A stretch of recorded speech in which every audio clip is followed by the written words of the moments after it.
Hello friends, welcome to random stocks. Random stocks पर आपका स्वागत है। वीडियो के मेन कंटेंट पे आने से पहले एक बड़ा ही इंकरेजिंग इंफॉर्मेशन है। एसआईपी का फिगर, सिस्टमेटिक इन्वेस्टमेंट प्लान का दिसंबर का फिगर आया है और उसमें जो इन्वेस्टर्स हैं उन्होंने 26,500 करोड़ म्यूचुअल फंड्स को दिए हैं और ये विपरीत समय में भी एक अपने आप में एक बड़ा रिकॉर्ड है। कभी कभार हम लोगों को उनसे सीखनी चाहिए। अब एसआईपी में इन्वेस्टमेंट का नज़रिया दीर्घकाल के लिए होता है, लॉन्ग टर्म के लिए होता है और हम लोग एक शॉर्ट टर्म के वोलेटिलिटी में बहुत अपने आप को परेशान पाते हैं। वोलेटिलिटी से निजात पाने का, वोलेटिलिटी को इनकाउंटर करने का एक ही तरीका है, वो तरीका है लॉन्ग टर्म पर्सपेक्टिव, लंबे समय का निवेश। जितने भी उठापटक होते हैं वो दीर्घकालीन नहीं होते हैं, उनकी आयु बहुत ही छोटी होती है। एक और इन्फॉर्मेशन है, सेबी ने अब एसआईपी का अमाउंट 250 रुपीज़ करने का एक प्रपोजल दिया है और आम लोगों से राय मांगी है। अब 250 का अमाउंट काफ़ी अफोर्डेबल अमाउंट है। लोअर इनकम ग्रुप वाले भी इस अमाउंट को अफोर्ड कर सकते हैं हर महीने और क्यूमुलेटिवली एक बड़ा पैसा आएगा म्यूचुअल फंड्स के पास। तो ये भी लॉन्ग टर्म के नज़रिए से कैपिटल मार्केट को मॉनेटरी ईजिंग के हिसाब से देखें तो काफ़ी मदद करेगा। अब आइए वीडियो के मेन कंटेंट की तरफ आते हैं। आज का टॉपिक है और एक बड़ा ही फेमस कोट है विल रोजर्स का। वो कहते हैं, if you find yourself in hole stop digging.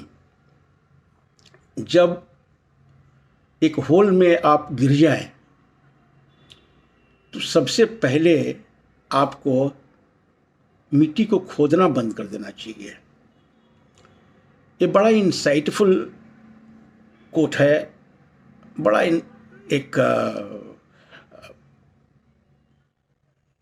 Deeply meaningful coat है। ये कहते हैं कि जब आप बुरे समय में हैं, परिस्थितियां आपके बिल्कुल ही विपरीत है, तो आप कुछ भी इधर उधर न करें। आप बिल्कुल शांत रहें और सिचुएशन को अनफोल्ड होते देखें। हम लोगों में एक बेचैनी, एक छटपटाहट, एक दर्द मन को बहुत ही व्यथित करती है। ये स्टॉक मार्केट में एक लर्निंग लेसन है कि मार्केट को एक निरपेक्ष भाव से देखें। एक इन्वेस्टर्स के पॉइंट ऑफ व्यू को देखेंगे तो फिर बड़ा डिस्टर्ब होंगे।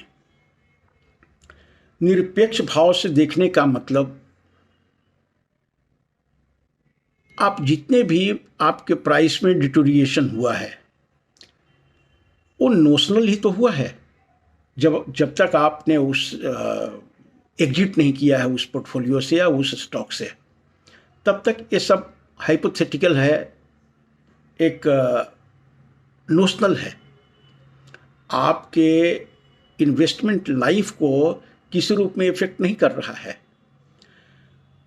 एक दूसरे परिप्रेक्ष्य में समझने की कोशिश करें कि यदि ये मार्केट में रैली होती और आपका नज़रिया लंबा होता है, तो क्या आप 10% 20% ऊपर जाने के बाद प्रॉफिट बुक कर लेते?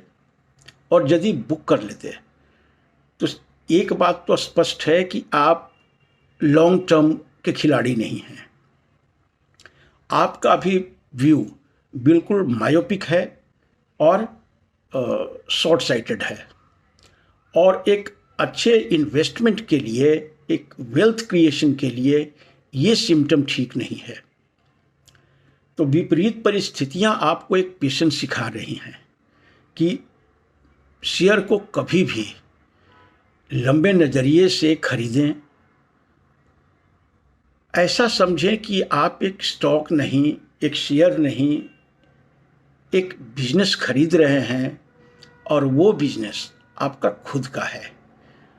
क्या आप अपने स्टार्टअप को थोड़ा सा भी बुरा वक्त आने पे उसको लिक्विडेट कर देंगे? नहीं ना। वैसे ही क्या पोर्टफोलियो में थोड़ा सा शॉक या जर्क लगा है तो क्या अपने पोर्टफोलियो को आप से आप एग्जिट ले लेंगे? बिल्कुल नहीं। अब कहेंगे कि अभी लॉस में है, तो एक बात समझ लीजिए, जब कभी भी आप उस शेयर को खरीदे होंगे उस समय आपका एक लॉजिक होगा कि इस वैल्यूएशन पे ये बिजनेस अच्छा लगता है, तभी तो आपने बाई किया है। तो उस समय का लॉजिक, उस समय का तर्क, उस समय का रेशनैलिटी क्या यूं ही गायब हो जाएगा? नहीं, वो आज भी उसी रूप में वर्तमान है, लेकिन प्राइसेस डाउन होने की वजह से एक साइकोलॉजिकली पीड़ित हैं हम लोग।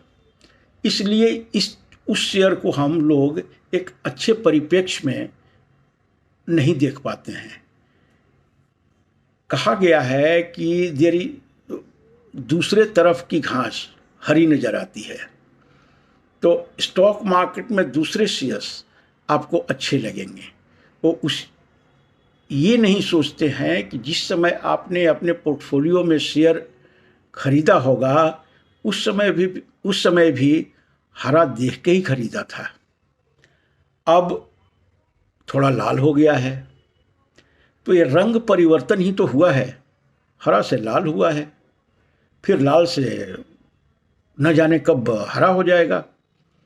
वो न आपके बस में है न मेरे बस में है, लेकिन हाँ, मार्केट उसे हरा करेगा ज़रूर। ये हम लोग हिस्ट्री से सीख सकते हैं, इतिहास से सीख सकते हैं। कहा जाता है कि जो आदमी अपने इतिहास से नहीं सीखा वो फिर उसका और कहीं से भी सीखना बड़ा मुश्किल है।